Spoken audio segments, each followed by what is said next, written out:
Hello friends, how are you. ਬਿਲਕੁਲ ਤੁਸੀਂ ਠੀਕ ਹੋਵੋਗੇ, ਮੈਂ ਵੀ ਠੀਕ ਹਾਂ। ਮੈਂ ਫਿਰ ਇੱਕ ਵਾਰ ਤੁਹਾਡੇ ਲਈ ਇੱਕ ਨਵੀਂ ਵੀਡੀਓ ਲੈ ਕੇ ਆਇਆ, ਇੱਕ ਨਵਾਂ ਚੈਪਟਰ ਲੈ ਕੇ ਆਇਆ, ਇੱਕ ਨਵੀਆਂ ਗੱਲਾਂ ਲੈ ਕੇ ਆਇਆ। ਅੱਜ ਦਾ ਚੈਪਟਰ ਜਿਹੜਾ ਹੈ ਬਹੁਤ ਹੀ ਇੰਟਰਸਟਿੰਗ ਚੈਪਟਰ ਹੈ। ਸੋ ਪਿਆਰੇ ਬੱਚਿਓ, ਤੁਸੀਂ ਬੜੇ ਧਿਆਨ ਨਾਲ ਸੁਣਨਾ ਕਿਉਂਕਿ ਤੁਹਾਡੇ ਸੁਣਨ ਲਈ ਬਹੁਤ ਜ਼ਰੂਰੀ ਆ। ਕਿਉਂਕਿ ਜੋ ਮੈਂ ਤੁਹਾਨੂੰ ਚੈਪਟਰ ਸਮਝਾਉਣ ਵਾਸਤੇ ਆ ਰਿਹਾ, ਜੇਕਰ ਤੁਸੀਂ ਇਸ ਨੂੰ ਸਮਝ ਲਵੋਗੇ ਤਾਂ ਤੁਸੀਂ ਬਹੁਤ ਹੀ ਗਿਆਨ ਪਾ ਜਾਓਗੇ। ਸੋ ਪਿਆਰੇ ਬੱਚਿਓ, ਮੈਂ ਤੁਹਾਡੇ ਲਈ 20 ਜਿਹੜੀਆਂ ਹੈਗੀਆਂ ਵੀਡੀਓਜ਼ ਪਹਿਲਾਂ ਤੁਹਾਨੂੰ ਐਜੂਕੇਸ਼ਨ ਸੰਬੰਧੀ ਪਾ ਚੁੱਕਾ ਹਾਂ।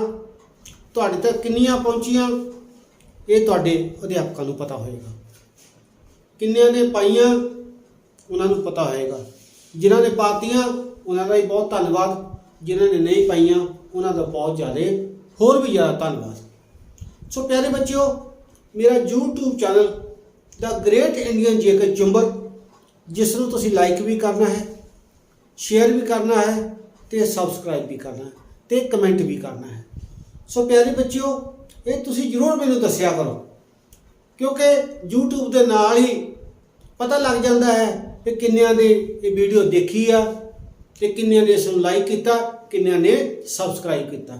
ਕਿਉਂਕਿ ਹਜ਼ਾਰਾਂ ਦੀ ਗਿਣਤੀ 'ਚ ਅਧਿਆਪਕ ਆ, ਹਜ਼ਾਰਾਂ ਦੀ ਗਿਣਤੀ 'ਚ ਬੱਚੇ ਆ ਪੂਰੇ ਪੰਜਾਬ ਦੇ ਵਿੱਚ। ਸੋ ਪਿਆਰੇ ਬੱਚਿਓ, ਮੈਨੂੰ ਉਮੀਦ ਹੈ ਕਿ ਤੁਸੀਂ ਇਸ ਵੀਡੀਓ ਨੂੰ ਵੱਧ ਤੋਂ ਵੱਧ ਦੇਖੋਗੇ, ਸਮਝੋਗੇ ਅਤੇ ਸ਼ੇਅਰ ਵੀ ਕਰੋਗੇ। ਆਓ ਪਿਆਰੇ ਬੱਚਿਓ, ਤੁਹਾਡੇ ਨਾਲ ਅੱਜ ਦਾ ਨਵਾਂ ਟੌਪਿਕ ਮੈਂ ਸ਼ੁਰੂ ਕਰ ਜਾ ਰਿਹਾ। ਸਭ ਤੋਂ ਪਹਿਲਾਂ ਮੈਂ ਤੁਹਾਨੂੰ ਆਹ ਫੋਟੋ ਦਿਖਾਉਣੀ ਚਾਹੁੰਦਾ। ਆਹ ਜਿਹੜੀ ਫੋਟੋ ਆ, ਬੜੇ ਗੌਰ ਨਾਲ ਦੇਖੋ। ਇਹ ਡਾਕਟਰ ਭੀਮ ਰਾਓ ਅੰਬੇਦਕਰ ਜੀ ਦੀ ਤਸਵੀਰ ਹੈ, ਜਿਨ੍ਹਾਂ ਦਾ ਜਨਮ 14 ਅਪ੍ਰੈਲ 1891 ਈਸਵੀ ਵਿੱਚ ਹੋਇਆ ਸੀ। 14 ਅਪ੍ਰੈਲ 1891 ਈਸਵੀ ਵਿੱਚ ਇਹਨਾਂ ਦਾ ਜਨਮ ਹੋਇਆ ਸੀ ਅਤੇ ਇਹਨਾਂ ਦਾ ਜਿਹੜਾ ਅੰਤਿਮ ਸਮਾਂ ਸੀਗਾ ਉਹ 6 ਦਸੰਬਰ 1956 ਨੂੰ ਸੀ, ਜਦੋਂ ਇਹ ਸਵਰਗਵਾਸ ਹੋ ਗਏ। ਸੋ ਪਿਆਰੇ ਬੱਚਿਓ, ਤੁਹਾਨੂੰ ਇਸ ਕਰਕੇ ਮੈਂ ਫੋਟੋ ਦਿਖਾਈ ਹੈ ਕਿ ਤੁਹਾਨੂੰ ਪਤਾ ਲੱਗ ਜਾਏ ਇਹਨਾਂ ਦਾ ਤੇ ਸੰਵਿਧਾਨ ਦਾ ਕੀ ਸੰਬੰਧ ਹੈ। ਇਹ ਉਹ ਮਹਾਨ ਸ਼ਖਸੀਅਤ ਹੈ ਦੁਨੀਆ ਦੇ ਵਿੱਚ, ਇਕੱਲੇ ਭਾਰਤ ਦੇ ਵਿੱਚ ਨਹੀਂ, ਦੁਨੀਆ ਦੇ ਵਿੱਚ ਇੱਕ ਉਹ ਮਹਾਨ ਸ਼ਖਸੀਅਤ ਹੈ ਜਿਨ੍ਹਾਂ ਨੇ ਭਾਰਤ ਦਾ ਸੰਵਿਧਾਨ ਲਿਖਿਆ, ਜਿਨ੍ਹਾਂ ਨੇ ਹਰ ਵਰਗ ਦੇ ਲਈ ਹਰ ਚੀਜ਼ ਰਾਖਵੀਂ ਰੱਖੀ ਹੈ, ਹਰ ਵਰਗ ਲਈ, ਚਾਹੇ ਉੱਚ ਵਰਗ ਹੋਵੇ ਚਾਹੇ ਨੀਵਾਂ ਵਰਗ ਹੋਵੇ, ਸਾਰਿਆਂ ਨੂੰ ਜਿਹੜੀ ਵਿੱਚ ਉਹਦੇ ਬਰਾਬਰ ਦੀ ਭਾਗੀਦਾਰੀ ਦਿੱਤੀ ਆ, ਤਾਂ ਕਿ ਕੋਈ ਇਹ ਨਾ ਕਵੇ ਕਿ ਸੰਵਿਧਾਨ ਲਿਖਿਆ। ਕਿਉਂਕਿ ਗਰੀਬ ਜਾਤੀਆਂ ਸੰਬੰਧ ਰੱਖਦੇ ਸੀ ਵੀ ਇਹਨਾਂ ਨੇ ਸ਼ਾਇਦ ਗਰੀਬ ਜਾਤੀ ਲਈ ਸੰਵਿਧਾਨ ਲਿਖ ਦਿੱਤਾ, ਪਰ ਨਹੀਂ, ਇਹਨਾਂ ਦੀ ਬੜੀ ਮਹਾਨਤਾ ਹੈ ਜਿਨ੍ਹਾਂ ਨੇ ਉਸ ਸੰਵਿਧਾਨ ਨੂੰ ਲਿਖਿਆ। ਪਿਆਰੇ ਬੱਚਿਓ, ਇਹ ਸਨ ਡਾਕਟਰ ਭੀਮ ਰਾਓ ਅੰਬੇਦਕਰ ਜੀ।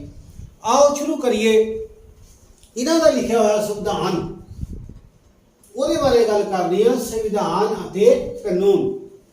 ਪਿਆਰੇ ਬੱਚਿਓ, ਪਹਿਲਾ ਕੁਐਸਚਨ ਹੈ, ਸੰਵਿਧਾਨ ਤੋਂ ਕੀ ਭਾਵ ਹੈ। ਪਹਿਲਾਂ ਮੈਂ ਤੁਹਾਨੂੰ ਇਸ ਦਾ ਆਨਸਰ ਦੱਸ ਦਿੰਦਾ, ਉਸ ਤੋਂ ਬਾਅਦ ਤੁਹਾਨੂੰ ਸਮਝਾਊਂਗਾ। ਸੰਵਿਧਾਨ ਇੱਕ ਉਹ ਕਾਨੂੰਨੀ ਦਸਤਾਵੇਜ਼ ਹੈ ਜਿਸ ਅਨੁਸਾਰ ਦੇਸ਼ ਦਾ ਪ੍ਰਸ਼ਾਸਨ ਚਲਾਇਆ ਜਾਂਦਾ ਹੈ। ਸੰਵਿਧਾਨ ਦੇਸ਼ ਦੇ ਸਾਰੇ ਕਾਨੂੰਨਾਂ ਤੋਂ ਉੱਪਰ ਹੈ। ਪਿਆਰੇ ਵਿਦਿਆਰਥੀਓ, ਪਹਿਲਾਂ ਸੰਵਿਧਾਨ ਹੈ ਕੀ ਆ?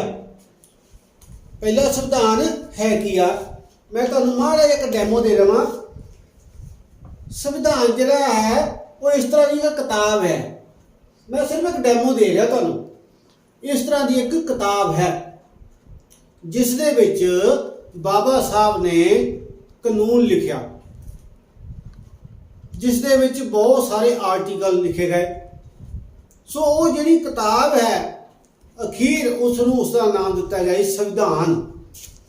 ਉਹ ਜਿਹੜਾ ਕਾਨੂੰਨੀ ਦਸਤਾਵੇਜ਼ ਸੀ, ਉਸ ਦੇ ਵਿੱਚ ਕਾਨੂੰਨ ਲਿਖਿਆ ਗਿਆ ਕਿ ਕਿਸ ਤਰ੍ਹਾਂ ਦੇਸ਼ ਨੂੰ ਚਲਾਉਣਾ ਹੈ, ਕਿਸ ਕਾਨੂੰਨ ਅਨੁਸਾਰ ਦੇਸ਼ ਨੂੰ ਚਲਾਉਣਾ ਹੈ। ਉਹਦੇ ਵਿੱਚ ਵੱਖ-ਵੱਖ ਜਿਹੜੀਆਂ ਧਾਰਾਵਾਂ ਲਿਖੀਆਂ ਗਈਆਂ, ਵੱਖ-ਵੱਖ ਆਰਟੀਕਲ ਲਿਖੇ ਗਏ, ਸਾਡੇ ਸਾਰੇ ਅਧਿਕਾਰ ਲਿਖੇ ਗਏ, ਕਿੰਨੇ ਅਨੁਛੇਦ ਲਿਖੇ ਗਏ ਆ, ਹਰ ਪ੍ਰਕਾਰ ਦੀ ਚੀਜ਼ ਆ ਬਾਬਾ ਸਾਹਿਬ ਨੇ ਉਸ ਸੰਵਿਧਾਨ ਦੇ ਵਿੱਚ ਪਾਈ। ਤੇ ਉਹ ਜਾ ਕੇ ਜਿਹੜਾ ਸੰਵਿਧਾਨ ਹੈ ਇੱਕ ਕਾਨੂੰਨੀ ਦਸਤਾਵੇਜ਼ ਬਣ ਗਿਆ। ਕਾਨੂੰਨ ਤੁਹਾਨੂੰ ਪਤਾ ਹੀ ਆ ਕੀ ਹੁੰਦਾ ਹੈ, ਤੇ ਉਸ ਕਾਨੂੰਨ ਦੇ ਅਨੁਸਾਰ ਹੀ ਇਸ ਸੰਵਿਧਾਨ ਦੇ ਵਿੱਚ ਜੋ ਕਾਨੂੰਨ ਹੈ ਉਸ ਦੇ ਅਨੁਸਾਰ ਹੀ ਸਾਡੇ ਜਿੰਨੇ ਸਾਰੇ ਰਾਜ ਆ, ਜਿੰਨੇ ਸਾਡੇ ਕੇਂਦਰੀ ਸ਼ਾਸਿਤ ਪ੍ਰਦੇਸ਼ ਹੈ, ਉਹ ਸਾਰੇ ਹੀ ਇਸ ਸੰਵਿਧਾਨ ਦੇ ਮੁਤਾਬਿਕ ਚੱਲਦੇ ਹਨ, ਉਸਦੇ ਕਾਨੂੰਨ ਦੇ ਅਨੁਸਾਰ ਹੀ ਚੱਲਦੇ ਹਨ। ਸੋ ਇਹ ਸੰਵਿਧਾਨ ਤੋਂ ਉੱਤੇ ਕੋਈ ਵੀ ਨਹੀਂ ਹੈ, ਇਸ ਕਾਨੂੰਨ ਤੋਂ ਉੱਪਰ ਕੋਈ ਨਹੀਂ ਹੈ। ਸਭ ਕਾਨੂੰਨ ਦੇ ਸਾਹਮਣੇ ਬਰਾਬਰ ਹੈ, ਸਾਰੇ ਹੀ ਕਾਨੂੰਨ ਦੀ ਪਾਲਣਾ ਕਰਦੇ ਆ। ਸੋ ਜਿਹੜਾ ਕਾਨੂੰਨ ਦੀ ਪਾਲਣਾ ਨਹੀਂ ਕਰਦਾ ਉਹਦੇ ਵਿੱਚ ਬਾਬਾ ਸਾਹਿਬ ਨੇ ਉਸ ਪ੍ਰਕਾਰ ਦੀਆਂ ਸਜ਼ਾਵਾਂ ਵੀ ਲਿਖੀਆਂ। ਜਿਹੜਾ ਸੰਵਿਧਾਨ ਦੇ ਅਨੁਸਾਰ ਨਹੀਂ ਚੱਲਦਾ, ਜਿਹੜਾ ਲੋਕਾਂ ਨੂੰ ਤੰਗ ਕਰਦਾ ਜਾਂ ਕੁਝ ਹੋਰ ਗੈਰ ਜ਼ਰੂਰੀ ਕੰਮ ਕਰਦਾ, ਉਸ ਦੇ ਲਈ ਸਜ਼ਾਵਾਂ ਵੀ ਲਿਖੀਆਂ। ਇਸ ਲਈ ਕੋਈ ਵੀ ਆਦਮੀ ਇਨਸਾਨ ਕਾਨੂੰਨ ਤੋਂ ਉੱਪਰ ਨਹੀਂ ਹੈ, ਕਾਨੂੰਨ ਸਭ ਲਈ ਬਰਾਬਰ ਹੈ। ਨੰਬਰ 2, ਸੰਵਿਧਾਨ 26 ਜਨਵਰੀ 1950 ਨੂੰ ਹੀ ਕਿਉਂ ਲਾਗੂ ਕੀਤਾ ਗਿਆ? ਜਿਹੜਾ ਸੰਵਿਧਾਨ ਹੈ 26 ਜਨਵਰੀ 1950 ਨੂੰ ਹੀ ਕਿਉਂ ਲਾਗੂ ਕੀਤਾ ਗਿਆ?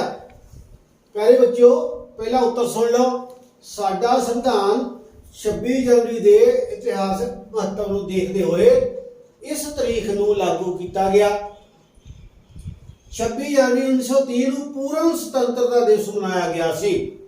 ਸੋ ਪਿਆਰੇ ਬੱਚਿਓ, ਤੁਸੀਂ ਕੁਐਸਚਨ ਦੇਖ ਲਿਆ, ਲਿਖ ਵੀ ਸਕਦੇ ਹੋ। ਹੁਣ ਮੈਂ ਤੁਹਾਨੂੰ ਸਮਝਾਉਣਾ ਕਿ 26 ਜਨਵਰੀ 1950 ਨੂੰ ਹੀ ਲਾਗੂ ਕਿਉਂ ਕੀਤਾ ਗਿਆ, ਜਦਕਿ ਭਾਰਤ ਸਾਡਾ 15 ਅਗਸਤ 1947 ਨੂੰ ਆਜ਼ਾਦ ਹੋ ਗਿਆ ਸੀ। ਆਜ਼ਾਦੀ ਤੋਂ 2-4 ਮਹੀਨੇ ਬਾਅਦ ਵੀ ਲਾਗੂ ਕੀਤਾ ਜਾ ਸਕਦਾ ਜੀ, ਪਰ ਨਹੀਂ।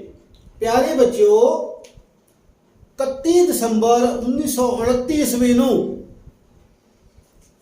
ਸਾਡੇ ਜਿਹੜੇ ਭਾਰਤ ਦੇ ਨੇਤਾ ਸੀਗੇ, ਉਹਨਾਂ ਨੇ ਪੂਰਨ ਸਵਰਾਜ ਦਾ ਮਤਾ ਪਾਸ ਕੀਤਾ।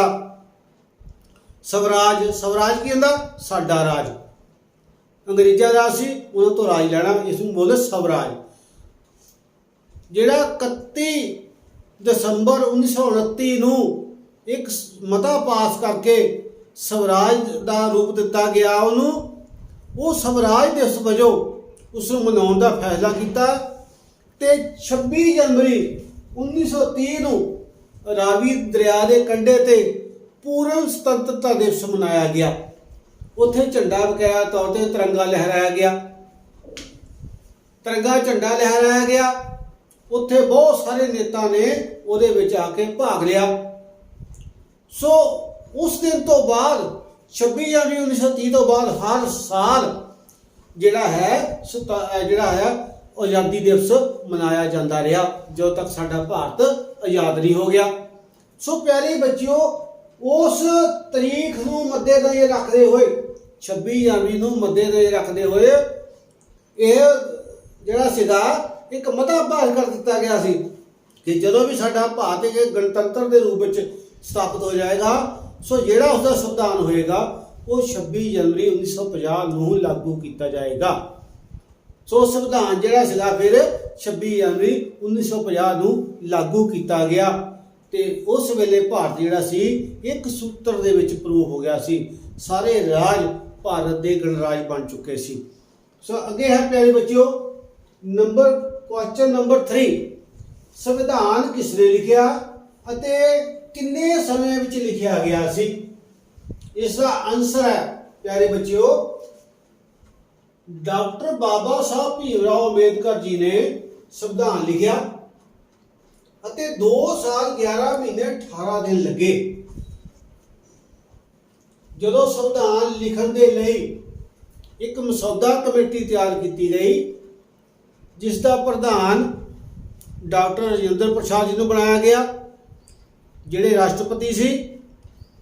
ਇਹਨਾਂ ਨੂੰ ਚੇਅਰਮੈਨ ਥਾਪਿਆ ਗਿਆ ਬਾਬਾ ਸਾਹਿਬ ਭੀਮ ਰਾਓ ਅੰਬੇਦਕਰ ਜੀ ਨੂੰ, ਤੇ ਹੋਰ ਵੀ ਬਹੁਤ ਸਾਰੇ ਮੈਂਬਰ ਜਿਹੜੇ ਇਸ ਮਸੌਦਾ ਕਮੇਟੀ ਵਿੱਚ ਸ਼ਾਮਿਲ ਕੀਤੇ ਗਏ। ਸੰਵਿਧਾਨ ਬਣਾਉਣਾ ਸੌਖੀ ਗੱਲ ਨਹੀਂ ਸੀ। ਬਾਬਾ ਸਾਹਿਬ ਭੀਮ ਰਾਓ ਅੰਬੇਦਕਰ ਜੀ ਨੇ 60 ਦੇਸ਼ਾਂ ਦੇ ਸੰਵਿਧਾਨ ਲਿਆ ਕੇ ਪੜ੍ਹੇ। ਸਾਡੇ ਕੋਲ ਤਾਂ ਇੱਕ ਕਿਤਾਬ ਪੂਰਾ ਸਾਲ ਦੇ ਵਿੱਚ ਨਹੀਂ ਪੜ੍ਹ ਹੁੰਦੀ। ਉਹਨਾਂ ਨੇ 2 ਸਾਲ 11 ਮਹੀਨੇ 18 ਦਿਨਾਂ ਦੇ ਵਿੱਚ 60 ਦੇਸ਼ਾਂ ਦੇ ਸੰਵਿਧਾਨ ਪੜ੍ਹੇ। 60 ਦੇਸ਼ਾਂ ਦੇ ਸੰਵਿਧਾਨ ਪੜ੍ਹ ਕੇ ਉਹਨਾਂ ਨੇ ਉਹਨਾਂ ਵਿੱਚੋਂ ਚੰਗੀਆਂ ਚੰਗੀਆਂ ਗੱਲਾਂ ਜਿਹੜੀਆਂ ਸਾਡੇ ਲੋਕਾਂ ਦੇ ਲਈ ਬਹੁਤ ਵਧੀਆ ਸਨ, ਕਾਨੂੰਨ ਵਧੀਆ ਸੀ, ਉਹ ਉਹਨਾਂ ਨੇ ਲਿਖੇ। ਅਖੀਰ ਐਂਡ ਵਿੱਚ ਬਾਬਾ ਸਾਹਿਬ ਇਕੱਲੇ ਹੀ ਰਹਿ ਗਏ ਸੀ ਜਿਹੜੇ ਕਿ ਸੰਵਿਧਾਨ ਨੂੰ ਲਿਖ ਰਹੇ ਸੀ, ਬਾਕੀ ਸਾਰੇ ਪਿੱਛੇ ਹਟ ਗਏ ਸੀ। ਸੋ ਪਿਆਰੇ ਬੱਚਿਓ, ਬਾਬਾ ਸਾਹਿਬ ਜੀ ਨੇ ਉਹ ਸੰਵਿਧਾਨ ਜਿਹੜਾ ਲਿਖਿਆ ਤੇ ਉਹ 2 ਸਾਲ 11 ਮਹੀਨੇ ਤੇ 18 ਦਿਨ ਉਸ ਨੂੰ ਲੱਗੇ ਲਿਖਣ ਨੂੰ, ਤੇ ਫਿਰ ਜਾ ਕੇ ਉਹ ਸੰਵਿਧਾਨ 26 ਜਨਵਰੀ 1950 ਨੂੰ ਲਾਗੂ ਕੀਤਾ ਗਿਆ ਇੱਕ ਕਾਨੂੰਨੀ ਦਸਤਾਵੇਜ਼ ਦੇ ਰੂਪ ਵਿੱਚ।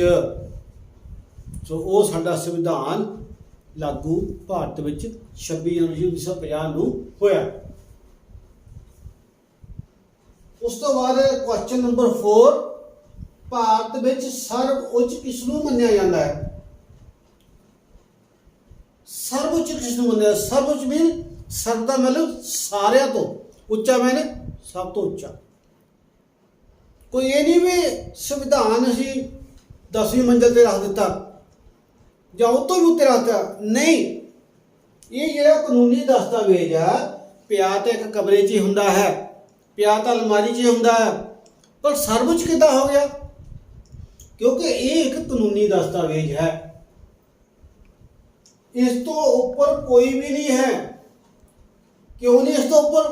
ਨਾ ਦੇਸ਼ ਦਾ ਰਾਸ਼ਟਰਪਤੀ ਇਸ ਤੋਂ ਉੱਪਰ ਆ, ਨਾ ਪ੍ਰਧਾਨ ਮੰਤਰੀ ਉੱਪਰ ਆ, ਨਾ ਮੁੱਖ ਮੰਤਰੀ ਉੱਪਰ ਆ, ਨਾ ਮੈਂ ਇਸ ਸੰਵਿਧਾਨ ਤੋਂ ਉੱਪਰ ਹਾਂ। ਕਿਉਂ ਨਹੀਂ ਉੱਪਰ? ਕਿਉਂਕਿ ਸਭ ਤੋਂ ਵੱਡਾ ਦਰਜਾ ਸੰਵਿਧਾਨ ਨੂੰ ਦਿੱਤਾ ਗਿਆ ਭਾਰਤ ਵਿੱਚ, ਕਿਉਂਕਿ ਇਸ ਵਿੱਚ ਸਾਰੇ ਕਾਨੂੰਨ ਹੈ, ਸਾਰੀਆਂ ਧਾਰਾਵਾਂ ਹੈ, ਸਾਰੇ ਅਨੁਛੇਦ ਹੈ, ਸਾਰੇ ਅਧਿਕਾਰ ਹੈ। ਸੋ ਜਦੋਂ ਵੀ ਸਾਡੇ ਦੇਸ਼ ਦੇ ਕੋਈ ਉੱਚ ਅਹੁਦੇ ਤੇ ਬਹਿੰਦਾ, ਚਾਹੇ ਰਾਸ਼ਟਰਪਤੀ ਆ, ਚਾਹੇ ਪ੍ਰਧਾਨ ਮੰਤਰੀ ਆ, ਚਾਹੇ ਮੁੱਖ ਮੰਤਰੀ ਆ, ਚਾਹੇ ਸੁਪਰੀਮ ਕੋਰਟ ਦਾ ਜੱਜ ਹੈ, ਚਾਹੇ ਹਾਈ ਕੋਰਟ ਦਾ ਜੱਜ ਹੈ, ਜਦੋਂ ਵੀ ਉਹ ਆਪਣੇ ਅਹੁਦੇ ਤੇ ਆ ਕੇ ਬਿਰਾਜਮਾਨ ਹੁੰਦੇ ਆ ਤੇ ਉਸ ਤੋਂ ਪਹਿਲਾਂ ਉਹਨਾਂ ਨੂੰ ਇੱਕ ਸਹੁੰ ਚੁਕਾਈ ਜਾਂਦੀ ਆ, ਤੇ ਉਹ ਸਹੁੰ ਜਿਹੜੀ ਹੈਗੀ ਆ ਉਹ ਸੰਵਿਧਾਨ ਦੀ ਹੀ ਚੁਕਾਈ ਜਾਂਦੀ ਆ ਕਿ ਮੈਂ ਸੰਵਿਧਾਨ ਦੀ ਨਿਯਮਾਂ ਦੀ ਪਾਲਣਾ ਕਰੂੰਗਾ, ਇਸ ਦੇ ਨਿਯਮਾਂ ਮੁਤਾਬਕ ਚੱਲੂੰਗਾ, ਇਸ ਦੇ ਅਨੁਸਾਰ ਹੀ ਮੈਂ ਕੰਮ ਕਰੂੰਗਾ। ਸੋ ਸੰਵਿਧਾਨ ਦੀ ਹੀ ਸਹੁੰ ਖਾਂਦੇ ਆ, ਸੰਵਿਧਾਨ ਨੂੰ ਹੀ ਆਪਣਾ ਬਾਪ ਮੰਨਦੇ ਆ। ਮੈਂ ਵੀ ਇਸ ਨੂੰ ਹੀ ਆਪਣਾ ਬਾਪ ਮੰਨਦਾ ਹਾਂ, ਕਿਉਂਕਿ ਮੈਂ ਵੀ ਇਸ ਤੋਂ ਉੱਪਰ ਨਹੀਂ ਹਾਂ।